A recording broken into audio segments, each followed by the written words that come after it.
I think I just killed the person I used to be. Look, I'm telling you this because we've been friends for a while, and if I don't say it out loud, the shame is going to swallow me whole. You know how it is when you're bored at 2 a.m. The house is silent, the world outside is asleep. You're just scrolling, looking for a spark, a hit of dopamine, or anything to numb the heavy silence of a Tuesday night. It starts innocently enough. You click a link, then another, descending further into the digital basement. However, curiosity is a slippery slope that doesn't have a bottom. I found myself on one of those true horror subreddits, the kind where people offload the worst moments of their lives just to feel a little lighter. I clicked the thread. It was a story about a girl, a survivor of something unspeakable. I read the first paragraph. Consequently, my brain did something terrifying. It disconnected. It stopped seeing a victim and started seeing a script. I didn't see a human being in pain. I saw a scenario. I let the darkest, most impulsive part of my subconscious take the wheel. I used her trauma as fuel for a 5-minute thrill. Then the snap happened. Suddenly, the physical high vanished, leaving only the cold, hard reality of the black text on the white screen. This is the moment I really want to talk to you about. The post-nut clarity didn't just clear the fog, it stripped me naked. I looked at the monitor and realized I had become a digital parasite.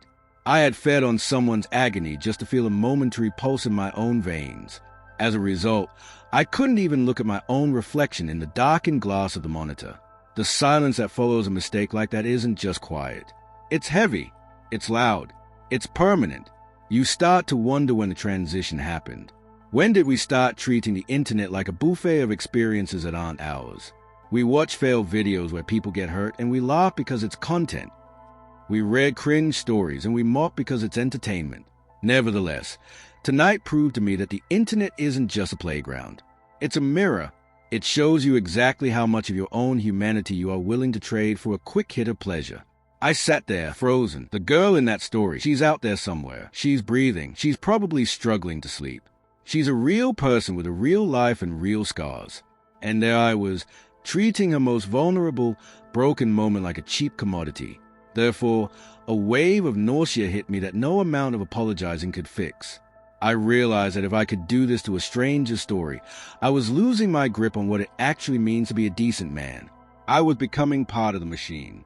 Yet, you can't just hit undo on your soul. I tried to rationalize it. I told myself it was just words. I told myself she'd never know.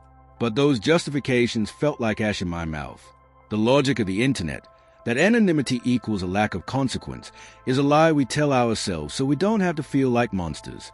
Consequently, I did the only thing I could. I didn't just close the tab. I deleted the accounts. I scrubbed the history until the browser was a blank slate. Even so, you can't scrub your brain. The words of her trauma are still there, burned into my retinas like a ghost in the machine. They aren't content anymore. They are haunting. I'm stepping away from the screen for a while. I need to go outside. I need to talk to people whose lives aren't just pixels or 2D flat scenes. I need to see eyes that blink and hands that shake. Because if we lose our ability to feel for each other, even in the dark, then there's nothing left of us but the hum of the cooling fan and the flicker of a dead screen. I'm leaving the lights on tonight. I don't want to be alone with that version of me anymore. I read this and I didn't want to like it. However, I realized I was only uncomfortable because I saw myself in it. We've all been there, not necessarily in that specific dark corner, but in that scroll hole where humans stop being people and start being entertainment. We consume, we judge, we move on. Consequently, we've turned our empathy into a battery that we drain for a quick laugh or cheap thrill. This story isn't just about a bad nut. It's about the moment the mask of anonymity slips and you're forced to realize that the person on the other side of the screen is just as real as you are. They bleed. They cry. They remember.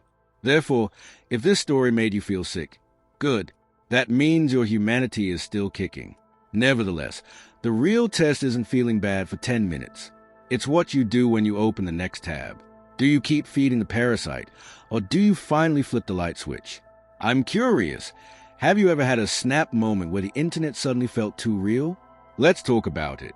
Just keep it human.